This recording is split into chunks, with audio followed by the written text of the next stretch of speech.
추석 명절도 지나고 10월의 첫 주일을 맞이했습니다. 이제 남은 달이 석 달밖에 남지 않았음을 생각하니 마음에 급한 마음이 올라오고 열매를 맺을 때인데 라는 생각을 가지게 됩니다. 악한 사람과 선한 사람은 종이 한 장 차이인 것 같습니다. 제가 부목사 시절에 제가 맡은 부서에서 교도소 선교를 함께 했던 적이 있었습니다. 교도소 선교를 이끌던 분과 함께 50명 정도의 클래스를 방문해서 그들을 위로했던 적이 있었습니다. 함께 예배를 드리고 찬양도 하고 선물도 준비하고 전달하고 격려하고 함께 은혜를 나누고 나면 이분들이 준비한 것을 저희들에게 보여줍니다. 어떤 분은 찬송가를 보지도 않고 다 암송해서 4절까지 다 부릅니다. 어떤 분은 성경을 한 장 전체를 로마서 8장, 고린도전서 13장 한 절도 아니고 한 장을 통째로 다 줄줄이 암송을 합니다. 그러면 그것을 바라보는 저희들은 입을 쩍 벌리고 깜짝 놀랍니다. 그렇게 찬송하고 성경 줄줄 암송하는 분들이 얼마나 선하고 착해 보이는지, 저런 분들이 범죄자라는 것이 믿어지질 않았습니다. 사역을 마치고 돌아오면서 차 안에서 서로 이야기합니다. 안에 있어야 될 사람이 밖에 있고 밖에 있어야 될 사람이 안에 있다. 함께 동행한 집사님들 보고 안에 계신 분들이 김 집사님보다 훨씬 착해 보입니다. 그러면 집사님들도 예 맞습니다라고 하면서 웃곤 했던 기억이 납니다. 악한 사람과 선한 사람 종이 한 장 차이, 영원히 착한 사람도 없고 영원히 악한 사람도 없고 악한 사람과 선한 사람은 종이 한 장 차이라는 것을 느끼게 됩니다. 오늘 말씀은 악한 포도원 소작인 비유라고 불리워집니다. 어떤 마을의 주인이 포도원을 가꾸고 만들게 됩니다. 밭을 기경하고 울타리를 치고 가장 좋은 포도나무를 심었습니다. 즙자는 틀을 만들고 포도원을 지키기 위해서 망대까지 잘 만들어 세웠습니다. 과거에 기계가 없던 시절이오니 이 모든 것 사람의 노동력으로 진행했을 것입니다. 이분이 포도원을 얼마나 사랑했으며 포도원에 대단한 투자를 했다 볼 수가 있는 것입니다. 이렇게 포도원을 잘 만들고 나서 새로 주고 타국으로 떠납니다. 포도원을 새로 줄 때 아무에게나 주지 않았을 것입니다. 자기가 사랑하고 많은 투자를 해서 세운 포도원이기 때문에 가장 성실하고 좋은 사람에게 포도원 새를 주었습니다. 시간이 흘러서 열매를 거둘 때가 되었습니다. 무엇이든지 때가 있는 것입니다. 심을 때가 있고 거둘 때가 있는 것입니다. 때가 되어 약속된 열매를 받으려고 자기 종들을 그 포도원에 보내게 됩니다. 그런데 황당한 사건이 일어납니다. 주인이 보낸 종들을 때리고 죽이고 돌로 친 것입니다. 이 소작인 농부가 보통 사람이 아니었습니다. 이 황당한 일을 어떻게 처리해야 할까요? 그러자 주인이 고민하다가 두 번째로 더 많은 종들을 보냅니다. 그래도 많은 사람을 보내면 이 사람이 분위기를 보고 순종하겠지라고 생각한 것이었습니다.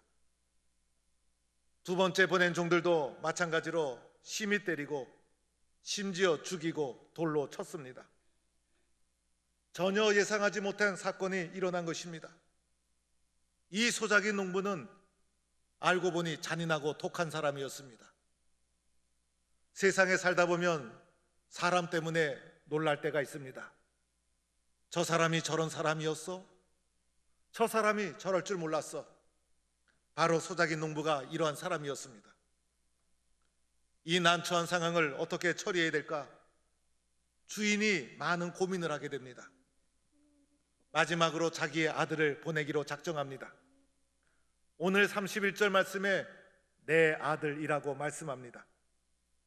설마 아들을 보내면 존대하겠지. 설마 아들인데 순종하겠지 생각한 것이었습니다. 그런데 이러한 주인의 기대는 여지없이 무너지고 말았습니다. 설마가 사람을 잡아버린 것입니다. 이들이 아들을 보자 이 자는 상속자니 죽이자. 그리고 유산을 우리가 차지하자. 놀랍게도 악한 농부의 악함이 상상을 초월했습니다. 아들을 포도원 밖으로 내쫓아 죽이고 말았습니다. 이들의 악행에 기가 막힐 뿐입니다. 이렇게 악한 포도원 농부를 어떻게 해야 할까요? 인간으로서 일어날 수 없는 일이 일어나고 만 것입니다. 잔인하고 놀라운 일이 일어났습니다. 이들을 어떻게 용서할 수 있겠습니까? 이제 주인이 오게 될 터인데 주인이 올 때에 이 자들을 어떻게 해야 됩니까? 오늘 말씀해 보니 이 악한 자들을 진멸하고 41절 말씀입니다. 악한 자 진멸하고를 병행해서 함께 사용했습니다. 강조하고 있는 것입니다. 악한 자들을 진멸하고 그리고 박살내고 가루로 만들고 용서 없이 이들을 심판하겠다는 것입니다. 오늘 예수님의 이 비유는 누군가를 향하여 해주신 비유의 말씀이에요. 누군가가 이 말씀을 들어야 한다. 바로 이스라엘과 유대인을 가리키는 것이었어요. 바리새인들을 가리켜 해주신 말씀이었어요. 하나님이 유대인들을 얼마나 사랑했습니까? 이스라엘을 선택하고 율법을 주시고 그들과 계약을 맺고 계약의 백성으로 그들과 함께 거하십니다. 그러나 이스라엘 백성이 하나님과의 계약을 파기합니다. 포도원을 잘 가꾸고 새로 주고 맡겨주었지만은 하나님의 말씀에 순종하지 않습니다. 선지자들을 보냈지만은 돌로 치고 죽였습니다. 거듭거듭 하나님을 배반했습니다. 이스라엘의 모습을 보면서 오늘 우리는 또한 나의 모습을 보아야 합니다. 혹시 우리는 그러한 자가 아닌가? 우리 또한 마찬가지 아닌가? 주님은 유대인에게 이 말씀을 해주시면서 동시에 이 말씀을 읽는 우리들에게도 나 자신을 돌아보도록 만들어주고 있는 것입니다. 마지막에 내 아들을 보내었어요. 예수님 가리키는 것이죠. 예수님 보냈지만은 예수님마저도 배척하고 버리고 내쫓고 마침내 십자가에 못 박아 죽였습니다. 이 악한 자들을 어떻게 해야 할까? 이렇게 악한 자들을 도대체 어떻게 해야만 될까? 때가 되면 주님이 오시고 이 악한 자들을 진멸하고 악한 자들에게 맡겼던 이 포도원을 다른 농부에게, 열매 맺을 다른 농부에게 옮겨 주시게 된다는 것입니다. 오늘 42절 말씀, 건축자들의 버린 돌이 모퉁이의 머릿돌이 되었느니라. 예수님은 이들에게 버린 돌과도 같았어요. 예수님은 이들에게 버림받은 돌과도 같았어요. 예수님을 내쫓고 십자가에 못 박았어요. 그러나 하나님은 예수님을 건축자의 머릿돌로 삼아 주셨어요. 가장 소중한 머릿돌로 삼아 주셨어요. 이 말씀은 또한 교회를 향한 말씀이기도 한 것이에요. 버린 돌과 같을지라도, 세상으로부터 버린 돌과 같이 보일지라도 그리스도 예수를 믿는 공동체 교회는 하나님이 만 백성을 구원하는 머릿돌로 삼아주신다. 세상에서 버림을 받을지라도 하나님 안에서 너희는 머릿돌이다. 주님께서 교회를 향한 말씀이기도 한 것이에요. 44절에는 이 돌 위에 떨어지는 자는 깨지겠고 이 돌이 사람 위에 떨어지면 그를 가루로 만들어 흩으리라. 악한 자에 대한 용서 없는 심판을 예고하고 있는 거예요. 예수를 내쫓고 죽인 자들, 계약을 파기하고 하나님께로 돌아오지 않는 자들, 악한 농부와 같은 자들, 그들에게는 용서 없는 심판, 깨어지고 가루가 되는 용서 없는 심판이 임하게 된다는 것입니다. 43절 말씀해 보면 그러므로 내가 너희에게 이르노니 하나님의 나라를 너희는 빼앗기겠고 그 나라를 열매 맺는 백성이 받으리라. 불순종한 이스라엘 백성, 하나님 나라를 빼앗긴다는 거예요. 악한 농부에게 포도원을 계속 맡길 수 없다는 것입니다. 이스라엘과 유대인을 향한 주님의 말씀이죠. 그리고 이 포도원의 농부가 바뀌게 됩니다. 유대인에게서 교회 공동체로, 이스라엘에게서 교회 공동체로, 교회가 포도원으로 상징되는 하나님 나라 사명을 이어받게 된다는 것입니다. 유대인들의 불순종, 악한 농부는 그냥 두지 않는다는 것입니다. 새로운 공동체, 그리스도 예수를 믿는 교회에 하나님 나라 포도원의 사명을 그리로 옮겨 주신다는 것입니다. 이 말씀은 또한 교회를 향한 경고의 말씀이기도 한 것입니다. 교회 또한 하나님 나라 열매를 맺지 못하면 하나님이 또 옮겨 가실 수 있다는 것입니다. 하나님 나라 포도원을 상속받은 우리들, 열매 맺지 못하면 옮겨 가신다는 경고가 이 속에 담겨 있기도 한 것입니다. 사랑하는 성도 여러분, 우리는 악한 농부가 되지 말아야 합니다. 악한 농부가 되지 말고 선한 농부가 되어야 합니다. 그런데 악하고 선한 것은 불과 종이 한 장 차이. 선한 농부 누구나 될 수가 있습니다. 그러나 또한 악한 농부가 될 위험성도 있어요. 우리가 찬양할 때마다 선한 능력으로 일어서리 찬양하지 않습니까? 선한 능력으로, 선한 마음으로 나 자신을 늘 가꾸어야 합니다. 그런데 오늘 이 말씀은 악한 농부의 비유, 이 사람이 왜 악하게 되었는가를 살펴봐야 합니다. 왜 이 사람이 악한 농부가 되었을까? 왜 이 사람이 악하게 되었을까를 살펴봐야 합니다. 그래서 우리의 삶의 반면 교사로 삼아야 합니다. 저는 이 사람이 악한 농부가 된 이유가 몇 가지 있다고 생각을 합니다. 말씀을 묵상하는 중에 첫째는 욕심 때문이었어요. 이 농부가 처음부터 악한 사람이 아니었어요. 주인이 이렇게 포도원을 잘 만들고 악한 자에게 포도원을 맡기겠습니까? 가장 선하고 신실한 자에게 맡긴 거예요. 세월이 흐르면서 이 사람이 악하게 된 것이에요. 이 사람이 포도원을 맡아서 열심히 농사를 지었을 거예요. 마지막에 악한 사람으로 드러나고 만 것이에요. 그 마음속에 욕심이 들어왔던 거예요. 욕심 중에서도 물질의 욕심 때문에 욕심에 눈이 멀어서 마음이 강팍해지고 악한 자가 되고 만 것이었습니다. 야고보서 말씀에 욕심이 잉태한 적 죄를 낳고 죄가 장성한 적 사망을 낳느니라.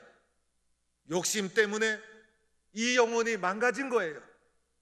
욕심이 바로 우리를 죄 가운데 빠지게 합니다. 욕심 때문에, 욕망 때문에 그렇게 신실한 자가 강팍하고 악한 자가 되고 만 것입니다. 인간의 욕심은 끝이 없고 인간의 욕심은 만족함이 없어요. 마가복음 씨 뿌리는 자의 비유에서 가시떨기 나무 위에 뿌려진 씨에 대해서 이렇게 설명합니다. 세상의 염려와 재물의 유혹과 기타 욕심이 들어와 말씀을 막아 결실하지 못하게 된 자니라. 욕심이 마음에 들어와서 말씀을 막아 버렸다는 것이에요. 그래서 그 씨앗이 자랐지만은 가시떨기 때문에 더 이상 성장하지 못하고 열매 맺지 못한 이유, 욕심이 말씀을 막아 버렸다는 것입니다. 열매 없는 이유, 결실하지 못한 이유, 가시떨기 때문에 막힌 이유, 다 욕심 때문이라는 것입니다. 욕심은 은혜를 잊어버리게 하고 감사를 사라지게 합니다. 결국 욕심이 이 사람을 악한 농부로 만들어 버린 것입니다. 두 번째 이유가 있습니다. 자기가 주인이 아니라는 사실을 잊어버렸어요. 나는 포도원의 주인이 아니다. 나는 이 포도원을 맡은 청직이다. 이 사실을 잊어버렸다는 것입니다. 주인과 종을 구별하지 못했어요. 자신이 주인이라 생각했어요. 내 인생의 주인이 나라는 생각을 가지게 됩니다. 그러나 진짜 주인은 하나님이라는 사실을 잊지 말아야 합니다. 진짜 주인이 누구인가, 나는 누구인가 구별하지 못했다는 것입니다. 이 농부가 포도원을 맡아서 얼마나 신이 났을까, 열심히 일을 했을 것입니다. 그러나 열심히 일했더라도 가장 중요한 본질, 나는 농부고 주인이 따로 있다는 사실을 잊어버렸어요. 나는 포도원에 세를 든 자이다, 주인은 따로 있다. 이 농부를 규정짓는 가장 본질적인 것을 잊어버리고 만 것입니다. 하나님은 창조주시고 나는 피조물이라는 사실, 잊어버리면 안 된다는 것입니다. 내 인생의 진짜 주인은 하나님이라는 사실을 망각하지 말아야 한다는 것입니다. 세상에서 아무리 살아도 우리의 삶의 가장 바탕이요 본질이 되는 나는 누구인가, 하나님은 내 인생의 주인이다, 인생의 본질 잊지 말아야 한다는 것입니다. 이것을 망각하고 말았던 것입니다. 그래서 결국은 악한 농부가 되고 만 것이었습니다. 세 번째로 이유를 찾아본다면 열매에 대한 부분입니다. 포도원에서 가장 중요한 것 바로 열매입니다. 악한 농부도 많은 열매를 만들고 맺었습니다. 오늘 말씀에도 보면 그 나라를 열매 맺는 백성이 받으리라. 예수님도 열매에 관심이 있었어요. 아무에게나 포도원을 맡기지 않아요. 열매 맺는 백성에게 포도원을 맡기게 되는 거예요. 농부가 열심히 일을 해서 열매를 맺었을 것입니다. 열매 맺는 것보다 더 중요한 것이 있습니다. 열매 맺는 것 참 중요하지만은 열매 맺는 것보다 더 중요한 것이 있습니다. 이 열매를 받으시는 분이 있다는 사실을 기억하는 것입니다. 우리가 수고한 이 열매를 주인에게 드려야만 되고 이 열매를 받으시는 분이 있다는 사실입니다. 우리가 이 땅에서 많은 수고를 합니다. 많은 열매를 맺습니다. 진짜 열매는 주님 앞에 드려지는 열매인 것입니다. 주님이 받으시는 열매, 어떤 열매일까? 주님이 기뻐하시는 열매입니다. 주님이 기뻐하시는 열매를 우리가 맺어야 한다는 것이에요. 이 열매를 맺는 것이 가장 소중한 거예요. 그러나 악한 농부는 자기만을 위한 열매를 맺었던 거예요. 주님이 기뻐하신 열매를 맺지 못했던 것입니다. 내가 맺는 열매는 어떠한 열매인가? 그래서 이분이 악한 농부가 되고 만 것입니다. 악한 농부와 선한 농부는 종이 한 장 차이예요. 악한 농부에게 포도원 맡긴 거 아니죠. 신실하고 선한 자에게 포도원을 맡겼음에도 불구하고 욕심이 들어오게 되고 시간이 흐르면서 내가 종이라는 사실을 망각하고 내가 마땅히 맺어야 될 열매를 맺지 못한 것, 이것 때문에 마침내 악한 농부로 전락하고 말았다는 것입니다. 우리는 여기서 나 자신을 돌아보면서 주님, 나도 악한 농부가 될 수 있군요 라는 것을 생각해야 합니다. 이러한 유혹 앞에 우리가 끊임없이 서 있다는 것입니다. 물론 선한 농부가 될 수도 있죠. 어떠한 농부가 되어야 할까? 악한 농부의 유혹을 물리치고 선한 농부가 되도록 힘쓰고 노력해야 합니다. 우리 교회마저도 하나님께서 맡겨주신 사명, 맺어야 될 열매를 맺지 못하면 옮겨가신다는 것입니다. 나 자신도 맺어야 될 열매를 맺지 못하면 하나님의 용서 없는 심판을 피할 수가 없어요. 옮겨가신다는 것입니다. 하나님 나라의 열매를 많이 맺는 백성이 되어야 한다는 것입니다. 악한 농부가 아니라 선한 능력으로 일어서고 선한 열매를 맺는 농부가 되어야 함을 우리에게 말해주고 있는 것입니다. 바둑을 두다 보면 다 끝나고 나서 복기라는 것을 합니다. 복기라는 것은 바둑을 둔 경과를 검토하기 위해서 처음부터 다시 순서대로 버려놓다라는 뜻을 가지고 있습니다. 내가 어떻게 바둑을 두었는지 처음부터 다시 바둑을 둔 순서대로 점검해 보는 것입니다. 그 결과 이 지점에서 실수했구나. 여기에서 내가 잘 돕구나. 이것이 실패의 점이었구나 라는 것을 복기를 통해 발견하는 것입니다. 복기를 통해 앞으로 있을 실수를 예방하고 실력을 향상시키는 것입니다. 공부 잘하는 학생들도 오답 노트가 있습니다. 오답을 쓰는 것을 정리해서 노트로 만듭니다. 그 이유는 앞으로 이와 유사한 시험이 나오면 틀리지 않으려고 하는 것입니다. 오답 노트를 정리해서 자기가 왜 이렇게 오답을 했는지 점검해 보는 것입니다. 하나님의 백성인 우리들은 늘 주님 앞에서 영적인 복기를 해야 합니다. 영적 복기의 도구는 말씀과 기도입니다. 하나님 앞에서 말씀과 기도로 내가 지나온 세월을 영적으로 복기해 보는 것입니다. 그때 내가 실수했구나. 그때 내가 잘못했구나. 왜 내가 그런 선택을 했을까?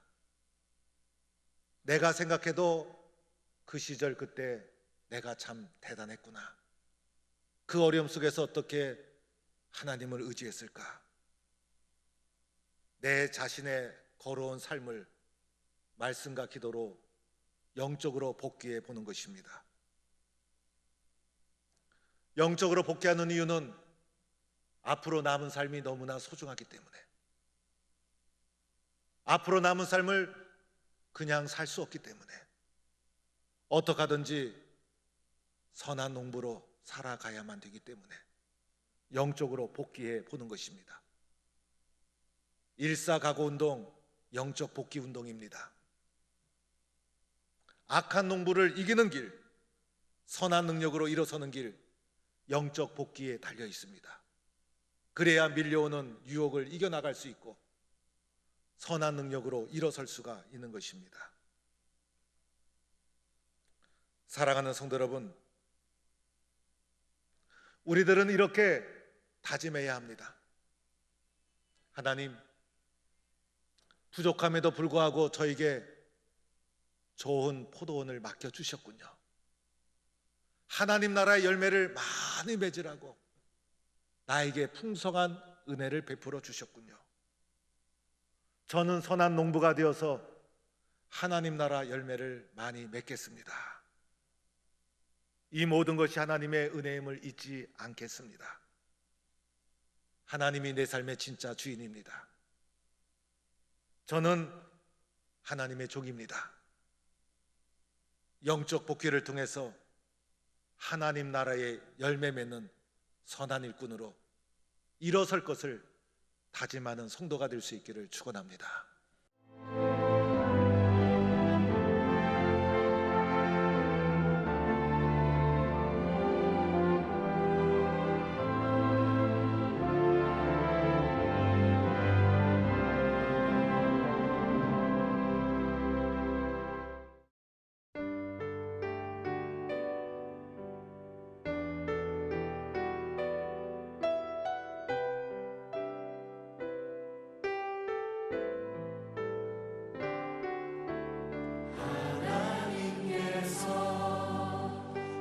당신을 통해 메마른 땅에 샘물 나게 하시길 가난한 영혼 목마른 영혼 당신을 통해 주 사랑하기 원하네.